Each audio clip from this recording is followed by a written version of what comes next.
Hello students, how are you all? Students, आज इस lecture video में हम hypersensitivity and its types के बारे में पढ़ेंगे।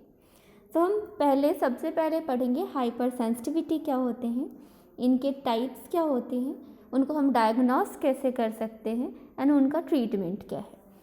सो हम शुरू करते हैं इंट्रोडक्शन से। What is hyper sensitivity? So hyper sensitivity का मतलब होता है ये एक अनडिज़ायरेबल रिएक्शन होता है जो कि हमारे इम्यून सिस्टम के द्वारा प्रोड्यूस किया जाता है, including allergies and auto immunity. And these reaction में बी डैमेजिंग, अनकम्फर्टेबल और ओकेजनली फटल।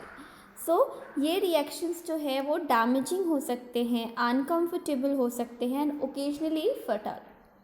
स्टूडेंट्स, अगर हम क्लासिफिकेशन की बात करें तो जैसा हमने शुरू में ही पढ़ा कि हाइपर सेंसिटिविटी रिएक्शन 4 टाइप के होते हैं, type 1, type 2, type 3 and type 4। Type 1 में इमीडिएट एटॉपिक और एनाफाइलेटिक रिएक्शन आते हैं। Type 2 is antibody dependent, type 3 is immune complex and type 4 is cell mediated और delayed type of hypersensitivity. Now we will start with type 1। So type 1 क्या होता है? जैसा हमने पढ़ा, टाइप 1 में मीडिएट और एनाफाइलेटिक हाइपर सेंसिटिविटी रिएक्शन आते हैं। So type 1 hypersensitivity is also known as immediate.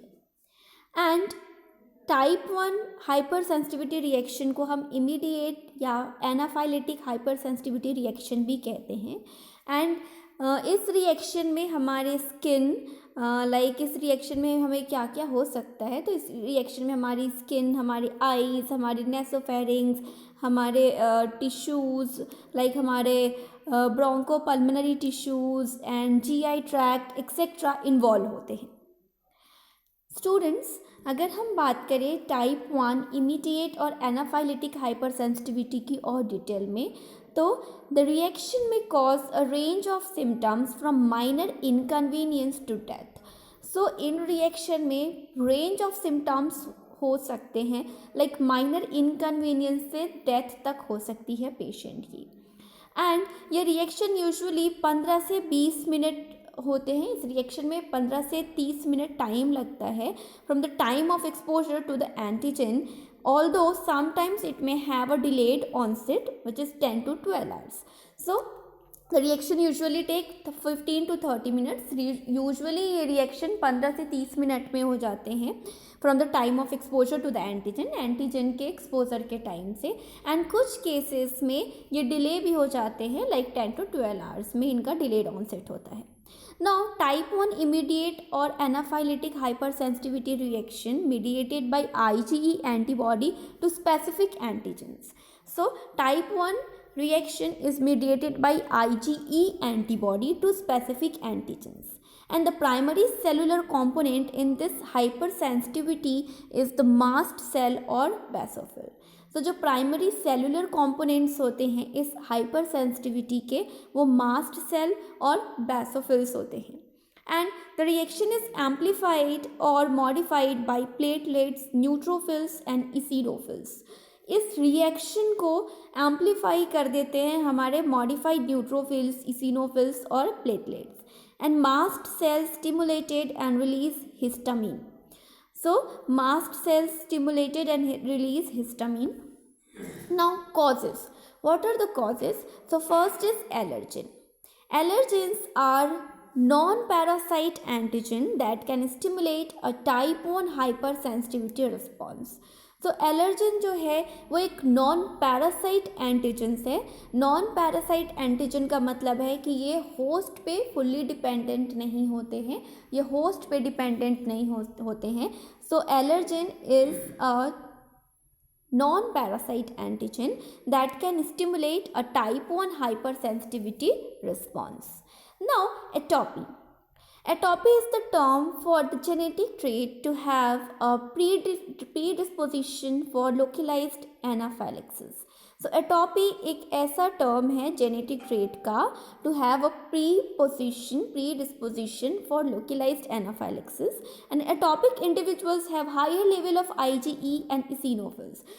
ऐसे इंडिविजुअल जो कि एटॉपिक है, जो एटॉपिक इंडिविजुअल्स होते हैं, उनकी IgE की लेवल हाई होती है और इसिनोफिल्स के लेवल हाई होते हैं. Now, mechanism. What is the mechanism of type 1 hypersensitivity reaction? So, initial introduction of antigen produces an antibody response. More specifically, the type of antigen and the way in which it is administered reduce the synthesis of IgE antibody in particular. Immunoglobulin IgE binds very specifically to receptors on the surface of mast cells which remain circulating. So initial introduction जब होता है आई antigen का, तो वो produce करते हैं antibody response. And more specifically the type of antigen and the way in which it is administered. So ये बहुत ही स्पेसिफिक रिएक्शन होता है, एंड जो स्पेसिफिक रिएक्शन होता है वो डिपेंड करता है कि किस टाइप के एंटीजन का एक्सपोजर हुआ है और किस तरीके से उनको एडमिनिस्ट्रेट किया गया है, वो इंड्यूस हुए हैं. उस तरीके से हमारी IgE, पर्टिकुलर IgE जो है वो सिंथेसाइज होते हैं. And immunoglobulin E IgE bind करते हैं वेरी स्पेसिफिकली रिसेप्टर से, उनके सरफेस पे, मास्ट सेल के रिसेप्टर के सरफेस पे बाइंड करते हैं, जो कि सर्कुलेट होते रहते हैं. Now reintroduced antigen interacts with IgE on a mast cell, causing the cell to degranulate and release large amount of histamine, lipid mediators and chemotactic factors that cause smooth muscle contraction, vasodilation, increased vascular permeability, then bronchoconstriction and edema. These reactions occur very suddenly, causing death. अगर रीइंट्रोड्यूस्ड होते हैं ये antigen, तो ये interact करते हैं IgE से, mast cell पर IgE से इंटरेक्ट करते हैं, जिसकी वजह से डीग्रैनुलेशन होता है and large amount of histamine release होते हैं, lipid mediators and chemotactic factors release होते हैं, जिसकी वजह से हमारे मसल कॉन्ट्रैक्शन, जिसकी वजह से हमारे स्मूथ मसल कॉन्ट्रैक्शन कॉज करते हैं, वैसोडिलेशन कॉज करते हैं एंड वैस्कुलर परमिएबिलिटी को बढ़ा देते हैं, इडिमा हो जाता है. And these reaction occur very suddenly, और ये रिएक्शंस जो है वो काफ़ी सडनली होते हैं, जिसकी वजह से डेथ भी हो जाती है. Now, mediators of type 1 hypersensitivity reaction. So, what are the mediators involved in type 1 hypersensitivity reaction? So, first is histamine के release होने की वजह से, then cytokines, then eosinophils, enzymes, prostaglandins, leukotrienes, etc. So, these are the mediators of type 1 hypersensitivity reaction. Now we can see in this slide कि यहाँ पे क्या हो रहा है. This is our mast cell, ये हमारे मास्ट सेल है एंड हमारे न्यूक्लियस आपको दिख रहे होंगे. जब IgE बाइंड करते हैं मास्ट सेल के सरफेस पे, एंड आप देख सकते हैं एलर्जिन से बाइंड कर रहे हैं ये, एंड देन क्या हो रहा है कि histamine and leukotrienes and granules का आप रिलीज़ देख सकते हैं, ये रिलीज़ हो रहे हैं इस रिएक्शन के दौरान. और इन्हीं के रिलीज की वजह से vasodilation, muscle contraction, vascular permeability increase होना एक्सेट्रा कॉज होते हैं. समटाइम्स डेथ भी हो जाती है. नाउ डायग्नोसिस, हम डायग्नोस कैसे कर सकते हैं इनको? तो diagnostic test for immediate hypersensitivity include skin test, measurement of total IgE and specific IgE antibody against the suspected allergens. इनको हम डायग्नोस कैसे कर सकते हैं? हम हाइपर सेंसिटिविटी को, इमीडिएट हाइपर सेंसिटिविटी को डायग्नोस कर सकते हैं स्किन टेस्ट के थ्रू, और हम टोटल IgE को मेज़र करके और स्पेसिफिक IgE एंटीबॉडी को सस्पेक्टेड एलर्जेंस के अगेंस्ट स्पेसिफिक IgE की एंटीबॉडी को मेज़र करके डायग्नोस कर सकते हैं. तो total IgE and specific IgE antibodies are measured by modification of enzymes immunoassay ELISA.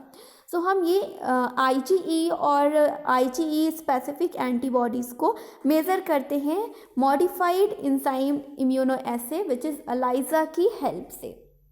And IgE का लेवल इंक्रीज होना ये इंडिकेट करता है कि एटॉपिक कंडीशन है.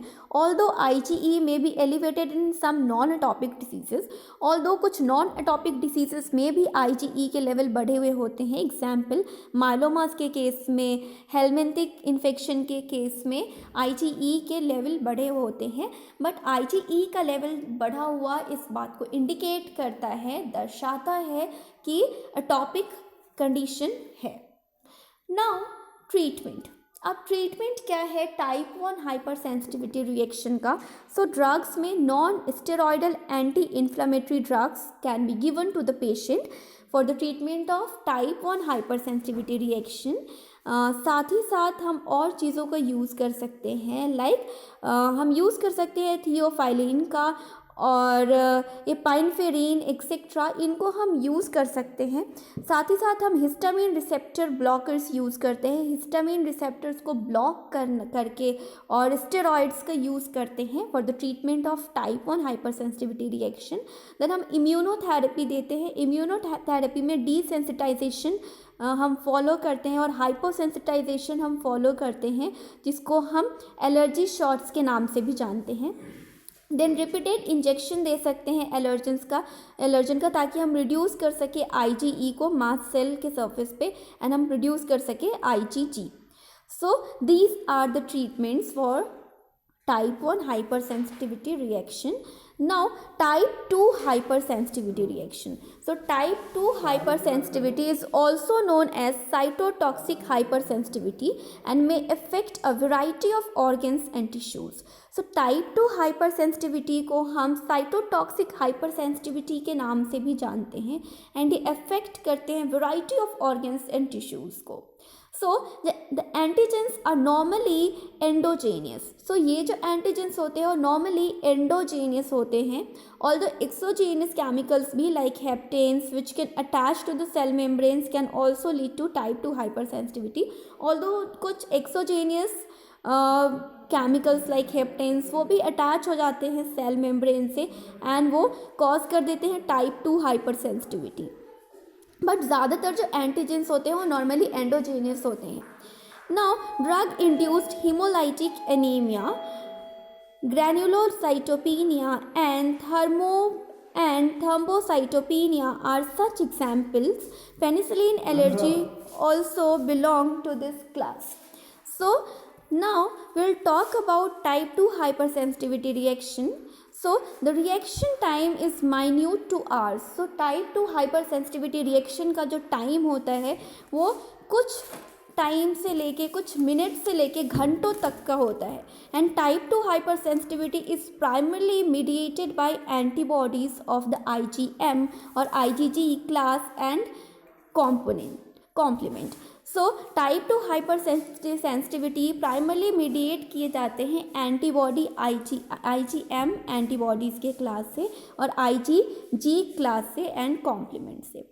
फैगोसाइट्स में ऑल्सो प्ले अ रोल. यहाँ पे फैगोसाइट्स भी रोल प्ले कर सकते हैं. And the lesion contains antibody complement and neutrophils. So now haemolytic disease of newborn. RH factor incompatibility. So RH factor के इनकम्पैटिबल होने की वजह से, RH फैक्टर इनकम्पैटिबिलिटी होने की वजह से क्या होता है हीमोलाइटिक डिसीज न्यूबॉर्न में. बेसिकली क्या होता है IgG adds to RH and inoculous RBC antigen. RH positive baby born to RH negative mother first fine, and second time can have adds to RH from first pregnancy. AB crosses placenta and baby kills its own RBCs. Treat mother with AB to RH antigen right after birth and mother never makes its own immune response. So this is the condition of RH factor incompatibility, जिसमें क्या होता है कि IgG abs RH, इसमें क्या होता है कि RH पॉजिटिव बेबी जो कि RH नेगेटिव मॉम से बॉर्न हुआ है and first time it's fine, second time can have abs to RH from first pregnancy. So second time वो first pregnancy से RH को कैरी कर रहे हैं and then antibody cross placenta and baby kills its own RBCs. सो ये antibodies placenta को cross कर लेते हैं एंड बेबी के खुद के RBCs को किल कर देते हैं. सो मदर को ट्रीट करना चाहिए. So treat mother with antibody to RH antigen right after the birth.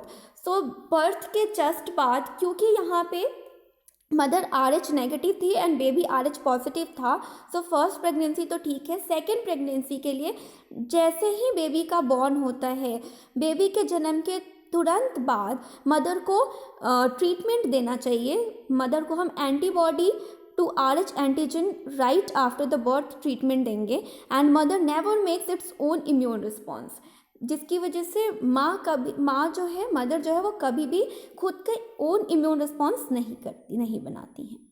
Now diagnosis, हम डायग्नोस कैसे करते हैं टाइप 2 हाइपर सेंसिटिविटी रिएक्शन को. So diagnostic test include detection of circulating antibody against the tissues involved and the presence of antibody and complement in the lesion, biopsy by immunofluorescence. So diagnostic test में include क्या क्या चीज़ें होती हैं यहाँ पे. सो हम सर्कुलेटिंग एंटीबॉडीज़ को डिटेक्ट करते हैं against the tissues involved and the presence of antibody. So जो टिश्यूज़ इन्वॉल्व होते हैं या जो एंटीबॉडी प्रेजेंस है उनके अगेंस्ट सर्कुलेटिंग एंटीबॉडी को हम डिटेक्ट करते हैं and complement in the lesion, biopsy by immunofluorescence. And हम बायोप्सी करके इम्यूनोफ्लोरेसेंस की मदद से इनको डिटेक्ट करते हैं. Now, the staining pattern is normally smooth and linear, such as that seen in good pastures, nephritis, renal and lung basement membrane. So, हम staining pattern को भी normally use कर सकते हैं as a diagnostic method, and treatment involves anti-inflammatory and immunosuppressive antigens. So, हम यहाँ पे treatment के तौर पे एंटी ड्रग और इम्यूनोसप्रेसिव एजेंट्स को यूज़ कर सकते हैं for treating type 2 hypersensitivity reaction. Now, type 3 hypersensitivity reaction. So, antigen antibody immune complexes IgE mediated, IgG mediated. So, type 3 and hyper sensitivity reaction में क्या होता है, antigen antibody immune complex form होते हैं, IgG मीडिएटेड रिएक्शन होते हैं ये. And large amount of antigen and antibody form complexes in blood. So large amount of antigen and antibody blood में कॉम्प्लेक्सेस फॉर्म कर लेते हैं एंड अगर इसको एलिमिनेट नहीं किया गया तो ये डिपॉजिट हो जाते हैं हमारे कैपिलरीज में और जॉइंट्स में एंड ये इन्फ्लेमेशन को ट्रिगर कर देते हैं. So type 3 hypersensitivity reaction में क्या होता है, द रिएक्शन में बी जनरल. ये रिएक्शन काफ़ी जनरल होते हैं. एग्जाम्पल सेरम सिकनेस और में involve individual organ including skin, kidneys, lungs, joints or other organs. So the reaction may be the pathogenic mechanism of diseases caused by many microorganisms. So ये जो reaction है वो pathogenic भी हो सकते हैं जिसमें mechanism of diseases जो है वो बहुत सारे microorganisms के द्वारा भी cause किया जा सकता है. Now type 3 hypersensitivity reaction में होता क्या है, तो रिएक्शन में take 3 to 10 hours after exposure to the antigen. Antigen के एक्सपोजर के 3 से 10 घंटे बाद ये रिएक्शन हो सकते हैं और इस रिएक्शन में ये 3 से 10 घंटे टाइम लगते हैं after the exposure of the antigen and it is mediated by soluble immune complexes. And ये सॉल्युबल इम्यून कॉम्प्लेक्सेस के द्वारा मीडिएट किए जाते हैं and they are mostly of the IgG class, although IgM में ऑल्सो भी इन्वॉल्व. सो मोस्टली ये IgG class होते हैं, समटाइम्स IgM भी इन्वॉल्व हो सकते हैं एंड एंटीजन में भी एक्सोजेनियस, क्रोनिक बैक्टीरियल, वायरल और पैरासिटिक इन्फेक्शन और endogenous non organ specific autoimmunity, example systemic lupus erythematosus. So SLE. So ये रिएक्शन जो एंटीजन का रिएक्शन है, द एंटीजन जो यहाँ पे जो एंटीजन है वो एंडोजेनियस और एक्सोजेनियस दोनों हो सकते हैं and the antigen is soluble and not attached to the organ involve. So जो एंटीजन्स होते हैं वो यहाँ पे टाइप 3 में वो सॉल्युबल होते हैं एंड ये ऑर्गन जो इन्वॉल्व होते हैं उससे अटैच नहीं करते. Now, diagnosis and treatment of type 3 hypersensitivity reaction. So, diagnosis involves examination of tissue biopsies for deposits of immunoglobulin and complement by immunofluorescence microscopy. So, हम डायग्नोस कैसे कर सकते हैं. इसमें हम टिश्यू बायोप्सी करते हैं और उसको हम एग्जामिन कर सकते हैं, चेक कर सकते हैं कि इम्यूनोग्लोबुलिन्स का और उनके कॉम्प्लीमेंट्स का डिपोजिशन है या नहीं है. एंड इसके लिए हम इम्यूनोफ्लोरेसेंस माइक्रोस्कोपी मेथड यूज़ करते हैं. डिपोजिशन ये दर्शाता है, ये इंडिकेट करता है कि हमें टाइप 3 हाइपर सेंसिटिविटी रिएक्शन हुआ है एंड डिपोजिशन की वजह से कैपिलरीज ब्लॉक हो जाते हैं.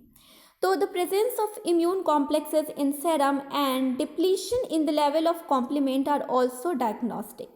हम इम्यून कॉम्प्लेक्सेस के प्रेजेंस, सेरम में इम्यून कॉम्प्लेक्सेस के प्रेजेंस से या फिर कॉम्प्लीमेंट के डिप्लीशन, कॉम्प्लीमेंट के जो लेवल है उनके डिप्लीशन से भी इसको डायग्नोस कर सकते हैं. And treatment includes anti inflammatory agents, क्योंकि यहाँ पे कैपिलरीज में इनके डिपोजिशन होने की वजह से ब्लॉकेज हो जाती है जिसकी वजह से इन्फ्लेमेशन कॉज हो जाता है. सो हम ट्रीटमेंट के तौर पे एंटी इन्फ्लेमेटरी ड्रग रेकमेंड कर सकते हैं, पेशेंट को दे सकते हैं ताकि हम टाइप 3 हाइपर सेंसिटिविटी वाले रिएक्शन को, कंडीशन को ट्रीट कर सकें. Now, diagnostic and treatment. So, diagnosis involves examination of tissue biopsy for deposition of immunoglobulin and complement by immunofluorescence microscopy, जैसा कि हमने अभी पढ़ा था. Now, type 4 delayed type. अब टाइप 4 हाइपर सेंसिटिविटी रिएक्शन, जिसको हम डिलेड टाइप भी कहते हैं, इस रिएक्शन में बेसिकली क्या होता है. तो reaction involves sensitised T cells and release of its lymphokines as mediators and amplifiers. So इस रिएक्शन में सेंसिटाइज्ड टी सेल्स इन्वॉल्व होते हैं एंड लिम्फोकाइंस का रिलीज होता है as a mediators and amplifiers. So lymphokines जो रिलीज होते हैं वो एक्ट करते हैं as a mediators and amplifiers and mediated by cells rather than antibodies. And ये सेल्स के द्वारा मीडिएटेड होते हैं rather than antibodies. Clinical states are contract dermatitis, transplant rejection, granuloma. So these are the clinical states of type 4 or delayed type hypersensitivity reaction. Type 4 hypersensitivity reaction में TH1 cell release cytokines to activate macrophages causing inflammation and tissue damages. So TH1 cell release करते हैं cytokines ताकि वो macrophages को activate करे and जिसकी वजह से होता क्या है, इन्फ्लेमेशन और टिश्यू डैमेज हो जाता है. Continued macrophages activation can cause chronic inflammatory resulting in tissue lesions, scarring and granuloma formation. So अगर बहुत ज़्यादा continued macrophages activation होते रहे, मैक्रोफेज को एक्टिवेट करने के लिए कंटिन्यू रिलीज होता रहा साइटोकाइंस, तो जिसकी वजह से क्या होता है, हमें क्रॉनिक इन्फ्लेमेशन हो जाएगा जिसकी वजह से हमारे टिश्यू लेशंस हो जाएंगे, स्कैरिंग हो जाएगी और ग्रैनुलोमा फॉर्मेशन हो जाएंगे. And response starts after 48 to 72 hours. जैसे कि इनका नाम ही सजेस्ट करता है, ये डिलेड टाइप रिएक्शन होते हैं, डिलेड रिएक्शन होता है यहाँ पे. सो यहाँ पे जो रिस्पॉन्स है वो आफ्टर एक्सपोजर, एंटीजन के एक्सपोजर के 48 to 72 आवर्स के बाद स्टार्ट होते हैं. Now, what are the diagnosis and treatment for type 4 hypersensitivity reactions? So, diagnostic tests in vivo include delayed cutaneous reaction, example monotox test and patch test for contact dermatitis.